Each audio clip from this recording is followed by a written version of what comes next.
ఉత్తర భారతదేశంలో భారీగా వర్షాలు నమోదవుతున్నాయి. ప్రస్తుతానికి ఉత్తరాఖండ్, హిమాచల్ ప్రదేశ్, జార్ఖండ్, చండీగఢ్ లో భారీగా వర్షాలు నమోదవుతున్నాయి. అయితే వర్షాల కారణంగా లోతట్టు ప్రాంతాలు మొత్తం కూడా జలమయమయ్యాయి.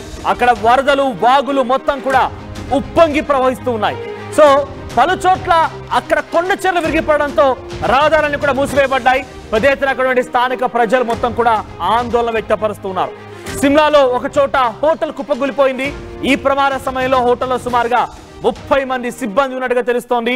సో 20 మందిని సురక్షితంగా కాపాడగా మరొక 10 మంది ఆ వరదల్లో చిక్కుకుపోయి కొట్టుకుపోయినట్టుగా తెలుస్తోంది.